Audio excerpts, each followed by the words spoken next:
Good morning, students. Today we will do question answer of lesson number 2, the most beautiful flowers. Again, I am telling you that you have to write heading and question with black pen, answer with blue pen. So write down, mention your date today, today's date mention here, and then write question and answer. Question number 1. Paolo Cabrini was the emperor of which country? पेलो कैब्रिनी किस country के राजा थे? So Pelo Cabrini was the emperor of Italy.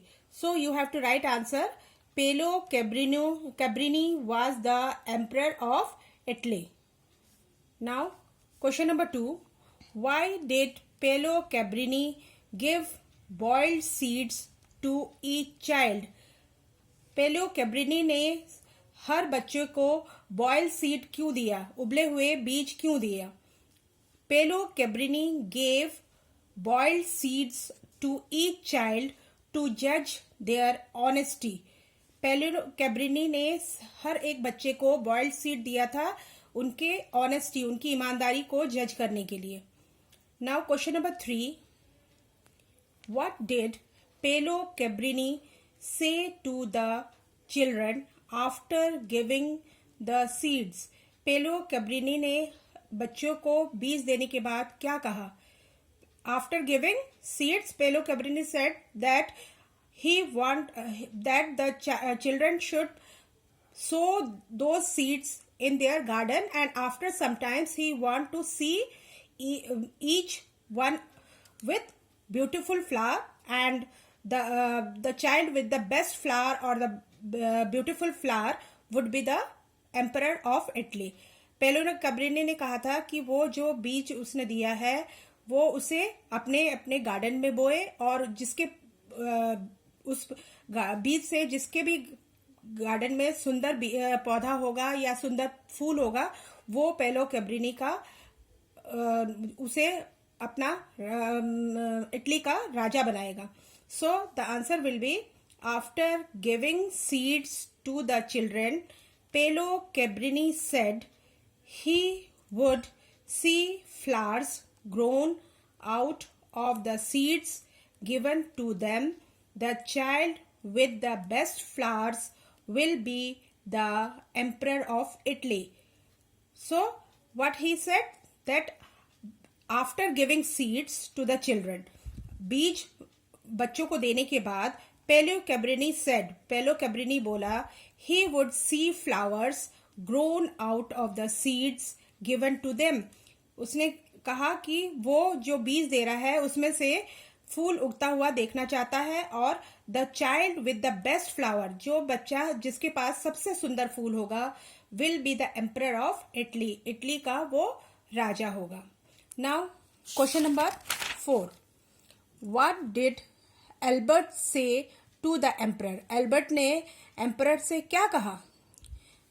Albert said that after despite of every possible effort, हर तरह की कोशिश करने के बाद भी he was unable to grow plants out of the seed given by the emperor. उसने कहा कि काफी पूरा कितना बहुत से एफर्ट करने के बाद भी जो बीज राजा ने दिया था उसमें से वो कोई भी पौधा उगा नहीं पाया है. So the answer will be Albert said that he had failed to grow any plant out of the seeds that the emperor had given him, despite making every possible effort to do so. हर तरह की कोशिश के बाद भी वो कोई भी पौधा नहीं उगा पाया था जो राजा ने उसको बीज दिया था. Okay, now question 5. Why did Pelo Cabrini choose Albert as his successor? Pelo Cabrini ने एल्बर्ट को अपना उत्तराधिकारी क्यों चुना? Because Albert was the honest boy out among all the children. सारे बच्चों में से वो सबसे ज्यादा ऑनेस्ट था, ईमानदार था. तो answer will be Pelo Cabrini choose Albert as his successor because he was the only boy who was honest and spoke the truth. पेलो कैब्रिनी ने एल्बर्ट को अपना उत्तराधिकारी, सक्सेसर मतलब उत्तराधिकारी चुना, क्योंकि वो सारे बच्चों में से वही एक ऐसा बच्चा लड़का था जो सबसे ज्यादा ऑनेस्ट था और जिसने सच्ची बात कही थी, क्योंकि उसी ने कहा था कि वो उसने बहुत कोशिश की लेकिन कोई भी पौधा उगा नहीं पाया. सो you have to do these question and answer in your fair copy in a neat and tidy manner. Okay, thank you.